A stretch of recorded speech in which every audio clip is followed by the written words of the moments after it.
Hello students. Uh, Today I will be discussing one of the important chapters of class 12 physics. Okay, so electrostatics. So electrostatics basically deals with the quantum particles. Okay, and that is the microscopic particles. And आपने class 11th पढ़ा that is classical physics, classical mechanics, जिसमें आपने macro particles के साथ deal किया. Okay, यहाँ पे हम माइक्रो पार्टिकल्स से डील करेंगे जो कि हम नेक्ड आई से नहीं देख सकते. मैक्रो मीन्स होता है बिग, जिसे हम देख सकते हैं, बिग अमाउंट ना, big scale. And micro means होता है very small scale. Okay, so electrostatics is a part of electromagnetism. Electromagnetism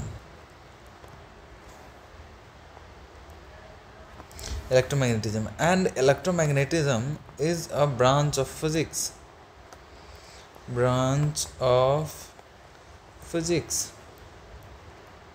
Okay, now electromagnetism further divided into electrostatics,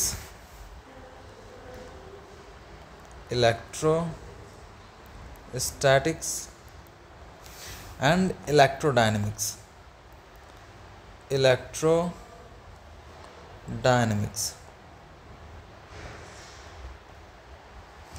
So here electro means electron and statics means stationary, rest. Okay, so we know that electron means electron, and electron is known for its charges, that is the charges at rest. Electrostatics means the study of charges at rest. और यहाँ पे electrodynamics means electron, that is charges, and dynamics means the motion, movement. So यहाँ पे charges in motion. So electrodynamics में हमने पढ़ना है magnetism.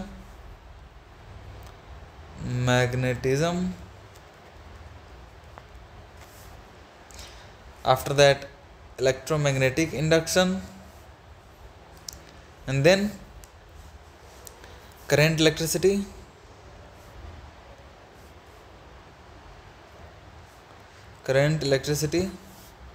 and then alternating current. Okay, in electrostatics, so static part is in class 12th NCERT comprises of two chapters, that is electric charges and field. Charges and fields. And second chapter is electric potential and capacitance and potential. Okay, now let us discuss electrostatics, and we know that electrostatics is all around charges. So let us discuss charges first. Charge. Okay, so we define charge as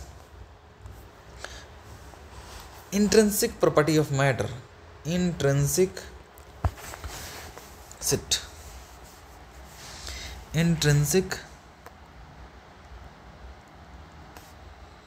property of matter. Discuss करते हैं कि intrinsic property क्या होता है. Okay, intrinsic means कि वो किसी चीज़ पे डिपेंड ना करता हो, वो किसी भी चीज़ का बेस हो, जैसे वो किसी चीज़ से बना नहीं हो. जैसे ये चार्ज जो है ना, वो किसी चीज़ से बना नहीं होता है. Okay, for example mass. Okay, mass किसी भी चीज़ पे डिपेंड नहीं करता है. फॉर एग्जांपल वो लोकेशन पे डिपेंड नहीं करता है, टाइम पे डिपेंड नहीं करता. ओके, कि कहाँ पे रखा हुआ है. फॉर एग्जांपल कोई अगर पार्टिकल है यहाँ पे 60 kg है, तो चांद पे वो भी हो, उसका मास 60 kg होगा. But remember I am talking about the mass, not about the weight. So weight अगर वो 60 kg है तो अर्थ पे उसका वेट जो होगा अराउंड 600 न्यूटन होगा, but on the moon it will be 1/6 of the weight of the on the earth, that is 600 divided by 6, यानी कि 100 न्यूटन होगा. 100 newton on moon and 600 newton on earth. So weight will be different. So weight, okay, for example यहाँ पे example में mass लिख लो. ओके, and mass is also intrinsic property and extrinsic property में एक्सट्रिंसिक प्रॉपर्टी में wait लिख लो WEIGHT, because it depends on the position. और वेट जो है वो किस पे डिपेंड करता है? मास पे डिपेंड करता है, बस मास. बट मास किसी भी चीज़ पे डिपेंड नहीं करता है. मास पोजीशन पे चेंज नहीं होता है, किसी भी एक्सटर्नल फैक्टर पे डिपेंड नहीं करता है. वैसे ही चार्ज एक्सटर्नल फैक्टर पे डिपेंड नहीं करता है कि वो कहाँ पे रखा हुआ है और किस ऑब्जेक्ट पे रखा हुआ है. Irrespective of the position, irrespective of the body, irrespective of the time, charge will be same and mass will be same, but weight will not be same. Okay, got the point? Great. So let us see charges. So we denote charges as Q, denote capital Q और small q से भी करते हैं. Okay, सो दोनों में से कोई एक से कर सकते हैं, no issue. Now SI unit क्या होता है चार्ज का? SI यूनिट कूलम होता है, COU.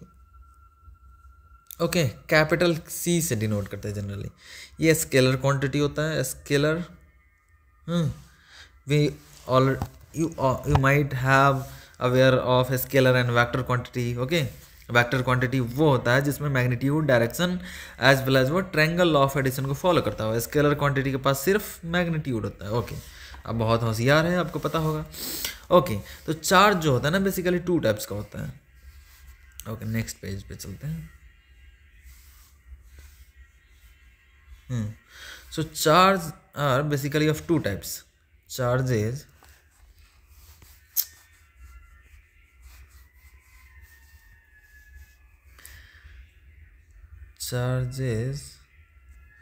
होता है 2 टाइप्स का होता है.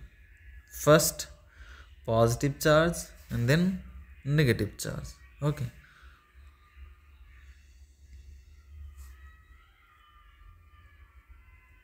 ओके, और एक और प्रॉपर्टी जो आपने वेरी फर्स्ट मतलब अर्लियर क्लास में पढ़ा होगा कि like charges repel each other and unlike charges attract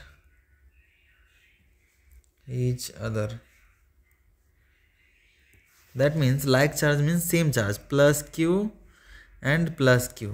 ये क्या करेगा? रिपेल करेगा बिकॉज सेम चार्ज है.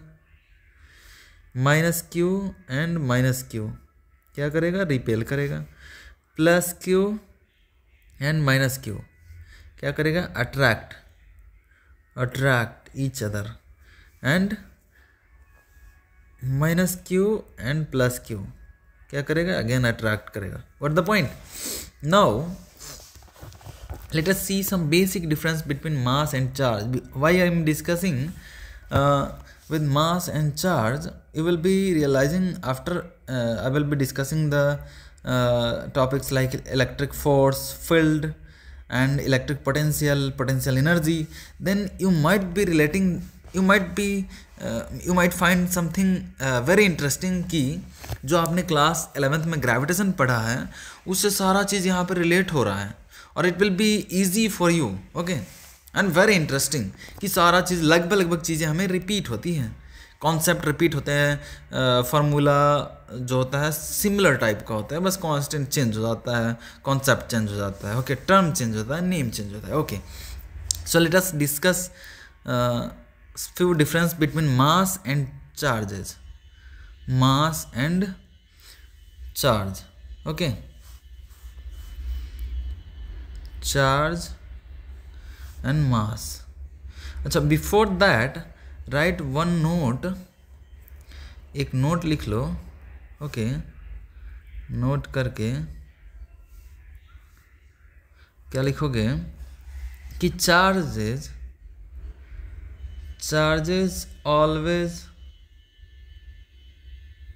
always comes with mass. Okay, charge जब भी ट्रांसफर होगा, चार्ज जब भी आएगा तो मास डेफिनेटली आएगा, बट मास आएगा तो चार्ज आएगा ऐसा श्योर नहीं है. ओके, यानी कि चार्ज आया तो मास ऑलवेज आएगा. Charges always comes with mass, but vice versa is not true. अगर इसका रिवर्स सही हो सकता है, ऐसा कोई गारंटी नहीं है. Okay, got the point. Okay, great. चलो कुछ बेसिक डिफरेंस देखते हैं. सो चार्ज जो होता है वो स्केलर होता है, एंड मास भी स्केलर होता है. चलो कोई बात नहीं, दोनों सेम निकल गया. अच्छा, चार्ज पॉजिटिव होता है एज वेल एज निगेटिव भी हो सकता है. मास ऑलवेज पॉजिटिव होता है. ओके, और चार्ज जो होता है वो रिलेटिविस्टिकली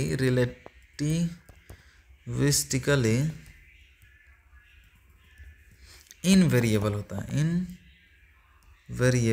है. अब इसका मतलब क्या है बताता हूँ.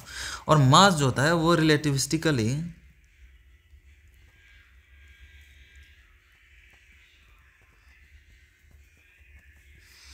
वेरिएबल होता है.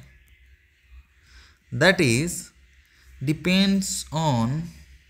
मास depends on speed of object. Okay, जिस ऑब्जेक्ट के मास के बात कर रहे हैं उसके स्पीड पे डिपेंड करता है. दैट इज आइंस्टाइन साहब क्या कहते हैं कि रेस्ट मास और मूविंग मास में कुछ कॉन्सेप्ट डेवलप करते हैं. Moving mass is equal to rest mass divided by under root 1 minus v square by c square. यहाँ पे v square is the speed of the particle, speed of the mass है ना. We speed of mass, कि उस मास का speed कितना है. सी speed of light, सबको पता है, स्पीड ऑफ लाइट. ओके, तो स्पीड ऑफ लाइट. तो यहाँ पे देखो कि क्या कहते हैं कि अगर पार्टिकल के पास स्पीड है तो उसका मास वैरी करेगा. और देखो वैरी करेगा तो किस तरीके से, अगर v को c से ज़्यादा कर दिया जाए तो ये फैक्टर मोर देन 1 होगा. दैट मीन्स ये अंदर में निगेटिव हो जाएगा. इसका मतलब किसी भी पार्टिकल का जो स्पीड होगा, क्या वो c से बड़ा हो सकता है या c के बराबर हो सकता है. सो यहाँ से इनवैलिड आ रहा है, तो उस केस में ये इनवैलिड आएगा. नाउ अगर v जो है वो c के रिलेटिव में हो, मीन्स कंपैरिजन में हो, तो क्या होगा, v square by c square एक वैल्यू आएगा विच इज लेस देन 1, क्योंकि v उससे कम है. पहला केस तो देख लिए कि v ज़्यादा होगा या इक्वल होगा, तो क्या होगा, अनडिफाइंड हो जाएगा मास. ओके, जैसे फोटोन का मास अनडिफाइंड होता है. We will be discussing in the modern physics. As of now confuse मत होइए. ओके, तो v अगर c से कंपैरिजन में हो, कंपेरेबल हो, लेकिन उससे कम हो, तो उस केस में क्या होगा, ये लेस देन 1 होगा, ये वाला फैक्टर. और 1 में से लेस देन 1 करेंगे तो वो भी लेस देन 1 आएगा. और किसी भी नंबर को लेस देन 1 से डिवाइड करने पे वो नंबर ज़्यादा आता है, यानी कि मूविंग मास ज़्यादा होगा ऑब्जेक्ट का मूव करने पे. तो अब कहो क्या सर आप क्या बातें कर रहे हो कि मैं मोशन में आऊँगा तो क्या मेरा मास बढ़ जाएगा. Of course, but in real life हमने जैसे क्लासिकल फिजिक्स में, क्लासिकल मैकेनिक्स में पढ़ा, तो उसमें बहुत स्पीड बहुत कम था. 20 मीटर पर सेकेंड, 100 मीटर पर सेकेंड, ये as compare to the light of speed काफ़ी वेरी वेरी वेरी स्मॉल है. ओके, बहुत ही स्मॉल है. तो speed by c square, speed के स्क्वायर बाई सी के स्क्वायर बहुत कम हो जाएगा, ऑलमोस्ट 0 हो जाएगा. तो मास में कोई फ़र्क नहीं पड़ेगा, क्योंकि ये ऑलमोस्ट 0 हो गया, तो 1 में से 0 जाएगा तो ऑलमोस्ट 1 ही हो जाएगा. और m0/1 m के बराबर हो जाएगा, यानी कि मूविंग मास रेस्ट मास के बराबर हो गया. ओके, दैट इज कि ये तब अप्लीकेबल होगा जब स्पीड जो होगा पार्टिकल का वो कंपेरेबल हो स्पीड ऑफ लाइट के। तो इस तरह का कॉन्सेप्ट आइंस्टाइन साहब ने दिया। यहाँ से थोड़ा सा कंफ्यूज मत होइएगा कि मास क्यों वेरी कर रहा है। उन्होंने एक फार्मूला भी दिया था, E=mc²। यहाँ से बोले थे कि मास एनर्जी कन्वर्जन फार्मूला है कि मास को एनर्जी में कन्वर्ट किया जा सकता है, यानी कि मास को ओके ज़्यादा डीप में नहीं जाऊँगा, okay leave it as of now. तो इस तरह का चार्ज में कोई कॉन्सेप्ट नहीं है कि मूविंग चार्ज अलग होगा और रेस्ट चार्ज अलग होगा। ओके इस तरह का अगर कोई इलेक्ट्रॉन है और स्पीड ऑफ लाइट से मूव कर रहा है तो उसके चार्ज पे कोई फ़र्क नहीं पड़ेगा। ओके कोई फ़र्क नहीं पड़ेगा, चाहे वो मूव कर रहा है या रेस्ट पे है। Okay okay now let us discuss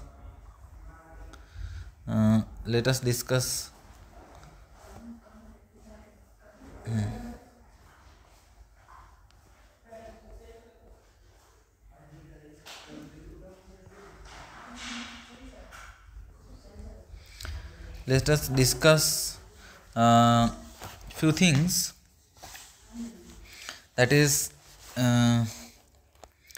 okay so you might have heard that कि चार्जिंग कैसे होता है। कोई बड़ी अगर कोई बड़ी है चार्ज है तो वो कैसे होता है। तो आप लोगों ने इतना तो पढ़ा ही होगा क्लास 11th के केमिस्ट्री में कि जो कोई बड़ी चार्ज होता है या तो गेन ऑफ इलेक्ट्रॉन या तो लूज ऑफ इलेक्ट्रॉन। तो अगर वो बड़ी लूज कर रहा है इलेक्ट्रॉन्स को तो क्या कर रहा है, निगेटिव चार्ज लूज कर रहा है, यानी कि उस पर पॉजिटिव आएगा। इलेक्ट्रॉन लूज कर रहा है, लूजेज लॉस ऑफ इलेक्ट्रॉन, यानी कि इसमें इलेक्ट्रॉन जो होगा वो लेस देन प्रोटॉन होगा। और कोई न्यूट्रल है लॉस ऑफ इलेक्ट्रॉन को क्या कहते हैं, negatively charge, positively charge. And neutral में क्या होगा, number of electrons and number of proton same होगा। देखो कोई भी एटम्स है वो ओनली इलेक्ट्रॉन लूज कर सकता है या गेन कर सकता है। ओके वो प्रोटॉन को लूज या गेन नहीं कर सकता है बिकॉज प्रोटॉन न्यूक्लियस में पाए जाते हैं। ओके इतना बेसिक समझ लीजिए। ओके इस पे चार्ज क्या है, 0 है, यानी ये न्यूट्रल है। इसमें नंबर ऑफ इलेक्ट्रॉन्स ज़्यादा हैं, ये निगेटिव चार्ज है, यानी कि रीच ऑफ इलेक्ट्रॉन है ना, इलेक्ट्रॉन रीच है। ओके दैट इज इस पे इलेक्ट्रॉन ज़्यादा होगा as compare to proton. Okay तो यहाँ पे थोड़ा सा आपको देखना होगा कि मान लो इसका मास m1 है, इसका मास m है, इसका मास m2 है, तो इन तीनों में रिलेशन क्या होगा।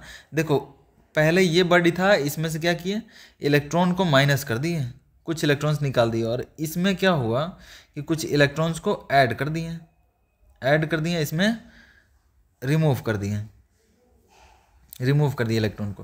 तो इलेक्ट्रॉन को रिमूव कर रहे हैं तो इलेक्ट्रॉन में तो मास होता है, इलेक्ट्रॉन का मास कितना होता है, 9.1 ×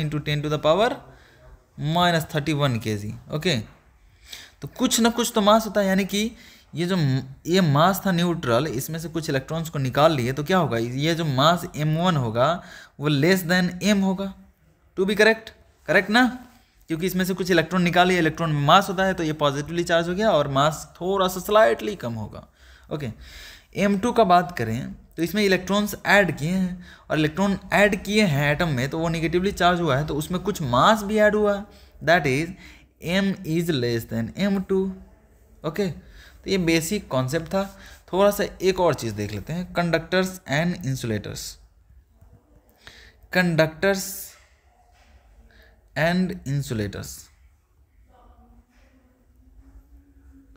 conductors are the generally metals होते हैं कंडक्टर्स, कुछ एक्सेप्शंस है जैसे कार्बन ग्रेफाइट, वो क्या होते हैं, कंडक्टर होता है वो भी।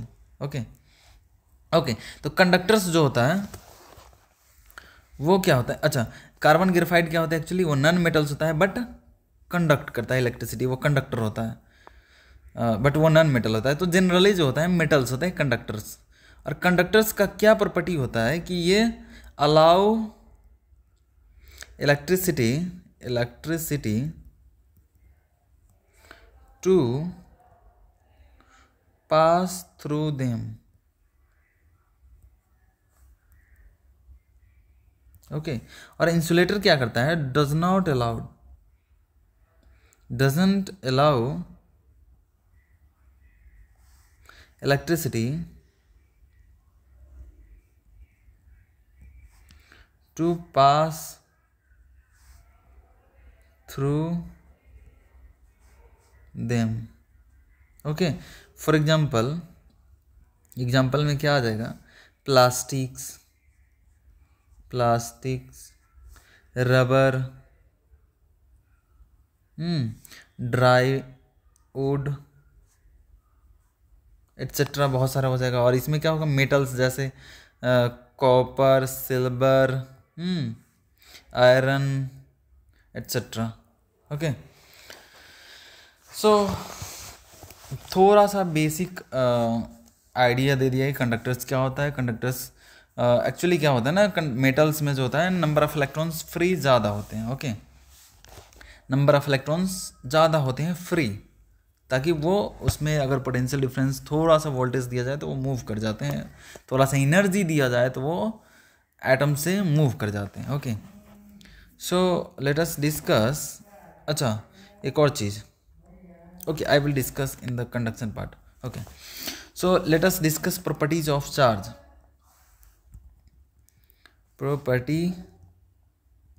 properties of charge. Okay, first, quantization of charge, conservation of charge, second and third.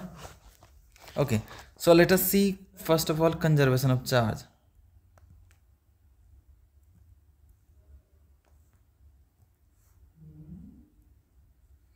So conservation of charge states that charge can neither be created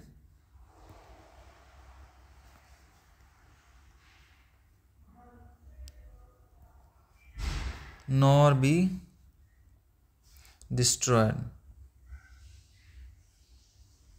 जैसे आप लोगों ने क्लास 12th में एनर्जी का डेफिनेशन पढ़ा था, कंजर्वेशन ऑफ एनर्जी का, कि energy can neither be created nor be destroyed, it can only be transferred from one form to the other. For example, अगर काइनेटिक एनर्जी है तो वो हीट में, लाइट में, साउंड में, वट एवर अदर फॉर्म में, पोटेंशियल एनर्जी के form में कन्वर्ट कर देते थे, राइट।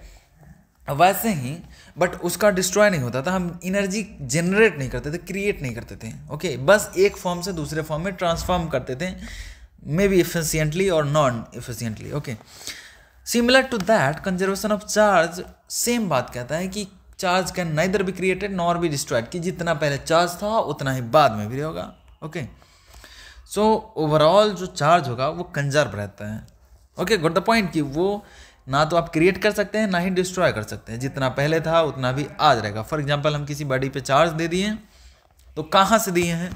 हम तो जनरेट नहीं किए, कहीं से लेके दिए होंगे, एक बॉडी से लेके दूसरे बॉडी में दिए होंगे। अभी इस थोड़ा सा और समझेंगे जब चार्ज करना सीखेंगे तो। ओके, दूसरा प्रॉपर्टी होता है क्वांटाइजेशन, सेकेंड प्रॉपर्टी होता है क्वांटाइजेशन। ये बोर्ड के पॉइंट ऑफ व्यू से बहुत इंपॉर्टेंट होता है, quantization of charge. Okay, so quantization of charge क्या कहता है? Quantization of charge states that the smallest charge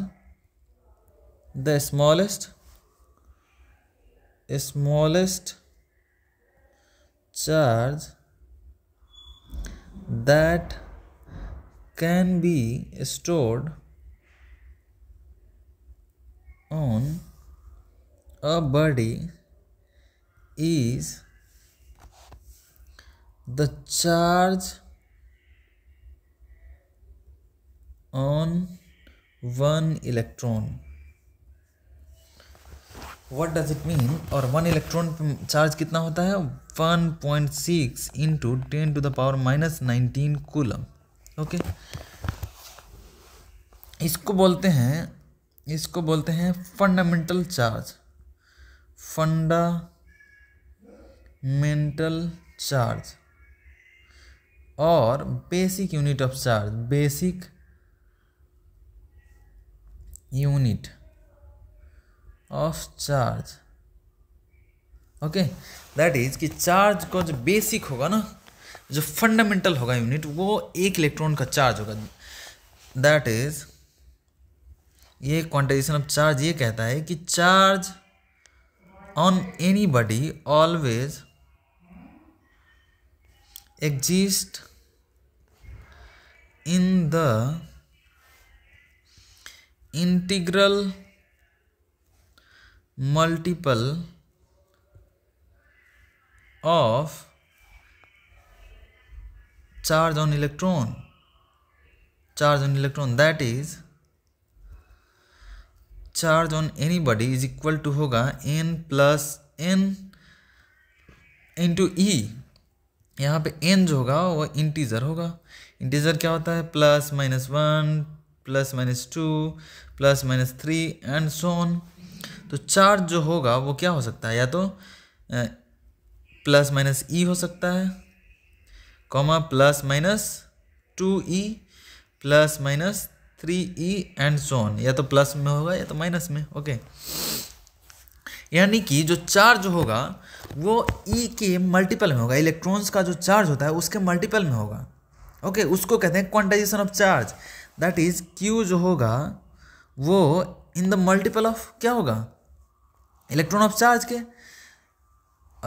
जैसे आप ये समझो कि आप बनाना खरीदने जाते हो मार्केट में, तो आपको आधा बनाना नहीं देता है, एक पीस के मल्टीपल में देता है। आप 6 ले लो, 8 ले लो, 4 ले लो, 5 ले लो, उस हिसाब से वो दर्जन पे बेचता है। तो 12 केले का प्राइस इतना है तो एक केले का इतना होगा। अगर 13 लेते हो तो उस हिसाब से वो जोड़ के काट लेता है। बट आप कहोगे केले वाले भैया को कि भैया मेरे को 6.5 बनाना दो, यानी कि 6.5 बनाना दो, तो वो नहीं देगा। That is the banana is quantized, यानी कि पर पीस वो क्वांटाइज्ड है। Okay, got the point. For example अगर अभी हम कैश ट्रांसफ़र का बात करें तो जो हमारा कैश जो होता है रुपीज़, वो 1 रुपीज़ के क्या होता है? क्वांटाइज्ड होता है। 1 रुपये का मल्टीपल होता है, उससे कम पॉसिबल नहीं है। जैसे 10.5 रुपये दो तो पॉसिबल नहीं है, 5.5 रुपये दो पॉसिबल नहीं है in cash transfer. Okay, so money is quantized and the basic unit of money is 1 rupees. Okay, got the point? Great. Now can charge on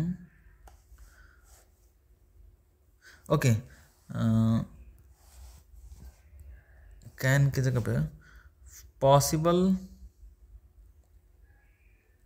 charge on a body is एक में 8 × 10⁻18 coulomb, 2 में 9 × 10⁻19 coulomb, and 3 में third question is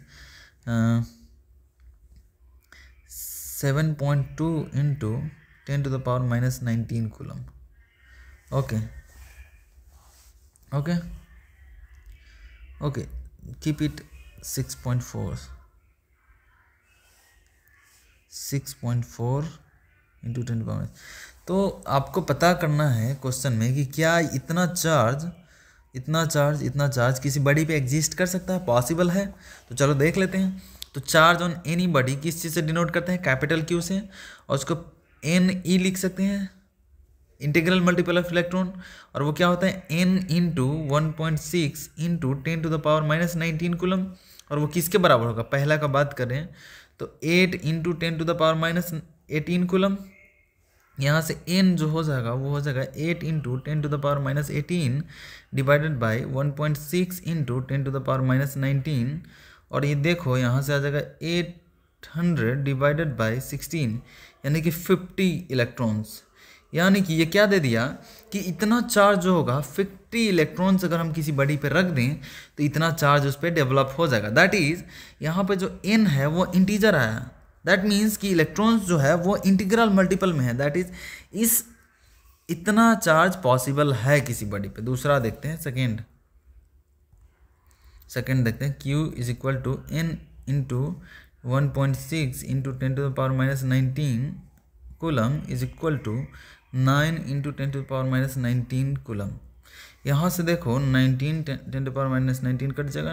n is equal to 9 divided by 1.6, और यहाँ से कितना आ जाएगा 90/16।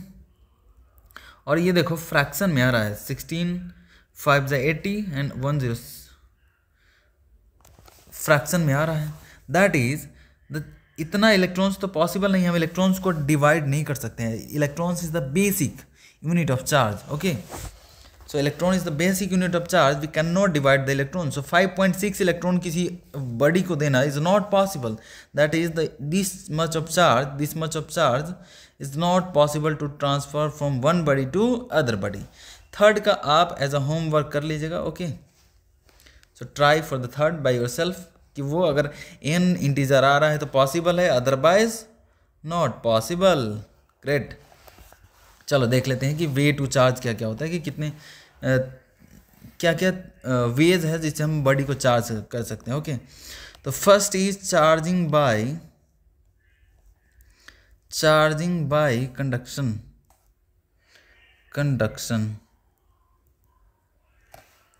Second is charging by induction, third is charging by friction. तो चार्जिंग बाय कंडक्शन देखते हैं, कोई बॉडी एक चार्ज है, मान लो कि ये है निगेटिव चार्ज, ओके, और एक न्यूट्रल बॉडी लाए तो क्या होगा, दोनों को कांटेक्ट मिला दिए तो होगा क्या, दोनों पे कुछ ना कुछ चार्ज डिस्ट्रीब्यूट हो जाएगा। जैसे ये एक्सेस ऑफ इलेक्ट्रॉन था, ये न्यूट्रल था, तो एक्सेस ऑफ इलेक्ट्रॉन है तो न्यूट्रल पे कुछ चला जाएगा, क्योंकि इसमें ज़्यादा इलेक्ट्रॉन से अपने आप को मेंटेन करने के लिए इलेक्ट्रॉन के बीच में क्या होगा, रिपल्सन होगा। तो वो जगह खोजेगा जहाँ पे उसको रिपल्सन को कम कर पाए, तो उस बॉडी पे कुछ फैल जाएगा। आफ्टर दैट क्या होगा, इस बॉडी पे कुछ चार्ज हो जाएगा Q डैश, यहाँ पे Q2 डैश, ओके। ये मान लो ये Q1 है और ये Q2 है, और यहाँ पे पहले Q था, ओके। अच्छा, यहाँ पे कंजर्वेशन लागू है कि Q पहले Q चार्ज था, बाद में कितना है Q1 Q2, एक पे Q1 है और एक पे Q2 है। तो ये by conservation of charge Q is equal to Q1 plus Q2, ये कहता है कंजर्वेशन ऑफ चार्ज जितना पहले था उतना ही बाद में हो, ना तो ये क्रिएट हो रहा है चार्ज और ना ही डिस्ट्रॉय हो रहा है, ये सब क्रिएट नहीं हो रहा है, उतना ही से इधर उधर हो रहा है, ट्रांसफर हो रहा है, ओके। तो कंडक्शन इज सिंपली बाय कि किसी एक बॉडी को दूसरे बॉडी से कांटेक्ट मिला है तो चार्ज का ट्रांसफर हो जाता है, ओके। दूसरा है चार्जिंग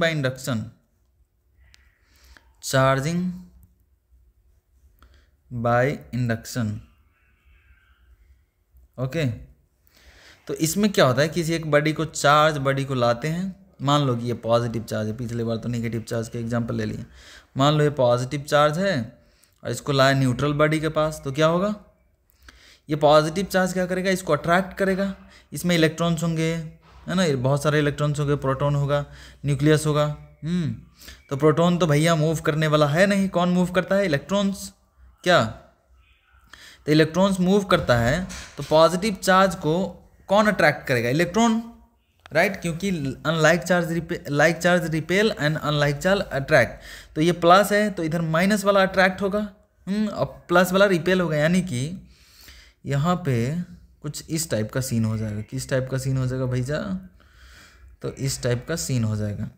दूसरा वाला जो बॉडी है उस पर इधर निगेटिव चार्ज हो जाएगा और इधर में पॉजिटिव चार्ज हो जाएगा, ओके। अब ऐसा क्यों हुआ, तो हुआ क्या कि यहाँ का जो कुछ इलेक्ट्रॉन्स है वो इधर आएगा, क्योंकि इसको इधर पॉजिटिव चार्ज दिख रहा है, यहाँ का इलेक्ट्रॉन इधर आएगा, यहाँ का इलेक्ट्रॉन इधर आएगा, इस साइड का जो इलेक्ट्रॉन है इधर आएगा, तो यहाँ पे जो एटम होगा उसका इलेक्ट्रॉन उधर चला गया, यहाँ पे चला आया, तो क्या होगा, इलेक्ट्रॉन तो यहाँ का जो एटम होगा वो तो लॉस ऑफ इलेक्ट्रॉन हो गया ना उसका, तो लॉस ऑफ इलेक्ट्रॉन पे क्या आता है, पॉजिटिव चार्ज, यहाँ पे पॉजिटिव चार्ज आ गया और यहाँ इलेक्ट्रॉन हो गया। मान लो यहाँ पे Q1 चार्ज डेवलप हुआ, यहाँ पे Q2, तो यहाँ माइनस Q1 होगा प्लस Q2, ये तो by conservation of charge minus Q1 plus Q2 is equal to 0 होगा, क्योंकि टोटल चार्ज कंजर्व रहेगा, जितना चार्ज पहले था उतना ही बाद में होगा। पहले इस पे 0 था चार्ज, नेट चार्ज 0 था, तो फाइनली भी 0 ही है नेट चार्ज। ये ओवरऑल चार्ज अभी भी इस पे 0 है, ये चार्ज दिख रहा है कि यहाँ निगेटिव है यहाँ पॉजिटिव है, but overall charge is still 0, okay, got the point, okay. अब क्या कर सकते हैं, अच्छा एक और चीज़ यहाँ पे एक कॉन्सेप्ट है कि जो चार्ज होता है ना, चार्ज डेवलप चार्ज, वो फॉर मेटल जितना चार्ज हम, जैसे ये जितना मान लो कि Q लाए हैं तो यहाँ पे माइनस Q डेवलप होता है, okay. For metal Q dash यानी कि induce charge is equal to minus of Q, okay. जितना हम चार्ज लाए उसके निगेटिव यहाँ पे डेवलप होगा Q डैश, ओके। क्योंकि इसका जो डाइलेक्ट्रिक कांस्टेंट होता है वो इनफाइनाइट होता है, थोड़ा सा डिस्कस करेंगे डाइलेक्ट्रिक कांस्टेंट, थोड़ा बाद में, आप तब तक के लिए इसको डाइजेस्ट कीजिए। Okay, for other materials like insulators Q dash जो होगा क्यू इंटू 1-1/k होगा। यहाँ पे k जो होता है वो डाइलेक्ट्रिक कांस्टेंट होता है और q डैश इंड्यूस चार्ज होता है, तो आप लिख लें। ओके ओके, तो एक पेज ऐड करते हैं। ओके, तो चार्जिंग बाय इंडक्शन देख लिए। Charging by friction, charging by friction में कैसे हो चार्ज होता है, जैसे दो बॉडी को रब करते हैं, charging by friction, by friction. ये चार्जिंग मेथड्स, क्वांटाइजेशन और प्रॉपर्टी ऑफ चार्ज, ये सब बहुत इंपॉर्टेंट है बोर्ड के पॉइंट ऑफ व्यू से। चार्जिंग बाय फ्रिक्शन, ओके, इसमें क्या होता है कि दो बॉडी को आपस में रब करते हैं, जैसे दो बॉडी को आपस में रब करते हैं अपोजिट मोशन में, तो क्या होता है कि कोई एक लूज करता है इलेक्ट्रॉन को, कोई एक गेन करता है। ओके, तो क्या कहते हैं, तो इसमें क्या होगा, फ्रिक्शन से हीट डेवलप होगा और हीट डेवलप होगा तो हीट एनर्जी का फॉर्म है। तो क्या होगा, जो इलेक्ट्रॉन्स होगा सरफेस पे वो एक लूज करेगा और एक गेन कर देगा, कोई एक बॉडी लूज करेगा कोई गेन करेगा। कौन लूज करेगा कौन गेन करेगा, it depends on the ionization potential, आपने पढ़ा होगा केमिस्ट्री में। ओके, तो जैसे आपने कभी देखा होगा कि हेयर में कम जो मारते हैं, कंघी मारते हैं, और बाल सूखा हो, लगातार कंटिन्यूअस कंघी मारोगे ना, फिर कंघी को पास मिलाओगे बाल को तो अट्रैक्ट करता है कंघी बाल को, यानी कि एक दूसरे पे, बाल और कंघी पे एक दूसरे पे अपोजिट साइन डेवलप हो गया, अपोजिट चार्ज डेवलप हो गया। या उस कंघी को एक पीस ऑफ पेपर के पास ले जाएंगे तो अट्रैक्ट करता है, यानी कि एक चार्ज बॉडी न्यूट्रल बॉडी को भी अट्रैक्ट कर सकता है। ओके, ये थोड़ा और डिस्कस करेंगे। Okay, just discuss the coulomb law, थोड़ा सा कूलम्ब लॉ देखते हैं, उसके बाद कूलम्ब लॉ, कूलम्ब्स लॉ। अब आए कूलम्ब साहब, जो दो चार्ज के बीच में क्या किए, Q1 Q2 था, तो इसके बीच में फोर्स निकाले और कुछ फाइंडिंग्स दिए। अब इन्होंने क्या किया, दो चार्ज को उठा के लाए, मान लो कि एक कुछ और कूलम था, दूसरा कुछ और कूलम था, फिर इन्होंने फोर्स निकाला, फिर अब बार बार एक्सपेरिमेंट कर रहे हैं, और इन्होंने क्या एक्सपेरिमेंट में फाइंड आउट किया कि जो फोर्स होता है चार्जेस पे, वो इसका मल्टीपल होता है। किसका मल्टीपल होता है भाई, चार्ज का मल्टीपल होता है, और डिस्टेंस के इन्वर्सली प्रोपोर्शनल होता है। अब ऐसा कैसे उन्होंने किया, पहले क्या किया कि दो चार्ज को ले लिया कि एक कूलम है, दो कूलम है, वट एवर हो, दोनों को किसी एक डिस्टेंस r पे देखा कि कितना फोर्स आ रहा है, कैलकुलेट कर लिए, फिर r को आधा करके देखें, फिर r को दुगुना करके देखें, तो उन्होंने क्या पाया कि r को अगर आधा कर दे रहे हैं तो चार्ज फोर्स जो है वो 4 गुना हो जा रहा है। r को आधा कर रहे हैं तो फोर्स जो है 4 गुना हो जा रहा है, यानी कि 1/r² के प्रोपोर्शनल है फोर्स। जैसे ही r को आधा करेंगे तो क्या होगा, 1/r/2 के होल स्क्वायर, और ये 2 पर चल जाएगा तो ये प्रोपोर्शनल हो जाएगा 4/r², यानी कि 4 टाइम्स ज़्यादा हो गया। और उन्होंने देखा कि r को अगर दोगुना कर रहे हैं तो फोर्स 4 टाइम आधा हो जा रहा है। सिमिलरली देखें कि अगर चार्ज को दोगुना करते हैं, किसी Q1 को दोगुना करते हैं तो फोर्स जो है वो दोगुना हो जा रहा है, और दोनों को दोगुना करते हैं चार्ज को तो फोर्स जो है 2Q1 into 2Q2, 4 times of Q1 Q2, तो फोर्स देख रहे हैं कि 4 गुना हो जा रहा है। तो उन्होंने ये वहाँ से ये फाइंडिंग्स लाए।